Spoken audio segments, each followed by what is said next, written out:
मंगलवार व्रत कथा। क्या आपने कभी सुना है कि एक व्रत ने मृत्यु कुंड से बच्चे को वापस लौटा दिया, और वो देवता जिनकी कृपा से असंभव भी संभव हो गया, वो थे हनुमान जी। प्राचीन समय की बात है। एक नगर में एक ब्राह्मण दंपति रहता था। उनके कोई संतान नहीं थी, इसी कारण वे अत्यंत दुखी रहते थे।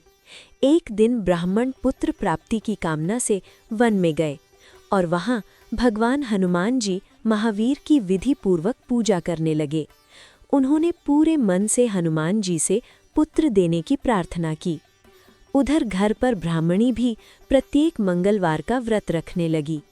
वो मंगलवार के दिन उपवास रखती और व्रत के अंत में भगवान हनुमान को भोग अर्पित करके ही भोजन करती थी। एक बार व्रत के दिन ब्राह्मणी न तो भोजन बना सकी और न ही हनुमान जी को भोग अर्पित कर सकी। उसने मन में निश्चय किया, जब तक मंगलवार को हनुमान जी को भोग नहीं अर्पित करूंगी, तब तक अन्न ग्रहण नहीं करूंगी। ब्राह्मणी 6 दिनों तक भूखी प्यासी रही। अगले मंगलवार को वो दुर्बल होकर बेहोश हो गई। उसकी ये अटूट श्रद्धा और तप देखकर भगवान हनुमान जी प्रसन्न हो गए। उन्होंने ब्राह्मणी को पुत्र प्राप्ति का वरदान दिया और कहा, ये पुत्र तुम्हारी बहुत सेवा करेगा। पुत्र को पाकर ब्राह्मणी अत्यंत प्रसन्न हुई। उसने बालक का नाम मंगल रखा। कुछ समय बाद जब ब्राह्मण घर लौटा तो उसने बालक को देखा और पूछा, ये बालक कौन है? ब्राह्मणी ने बताया, मंगलवार व्रत से प्रसन्न होकर हनुमान जी ने मुझे ये पुत्र दिया है। लेकिन ब्राह्मण को अपनी पत्नी की बातों पर विश्वास नहीं हुआ। एक दिन अवसर पाकर उसने उस बालक को कुएं में फेंक दिया। जब ब्राह्मण घर लौटा तो ब्राह्मणी ने पूछा, मंगल कहाँ है? तभी बालक पीछे से मुस्कुराते हुए सामने आ गया।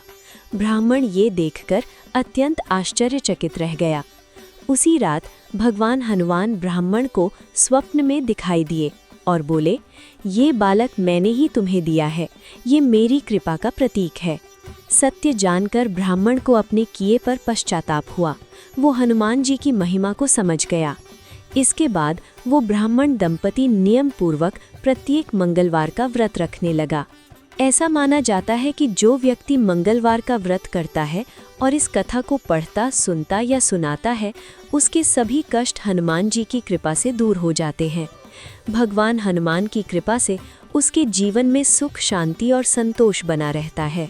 यदि ये पावन मंगलवार व्रत कथा आपके मन को श्रद्धा और विश्वास से भर गई हो तो इसे दूसरों तक अवश्य पहुंचाइए। मिस्टिक गाथा पर हम ऐसी ही प्राचीन व्रत कथाएं, देवताओं की चमत्कारी लीलाएं और सनातन धर्म का दिव्य ज्ञान शांत और सुकून देने वाले स्वर में प्रस्तुत करते हैं। चैनल को सब्सक्राइब करें, वीडियो को शेयर करें और अपनी भक्ति को हनुमान जी से जोड़कर रखें। जय बजरंगबली, जय श्री राम।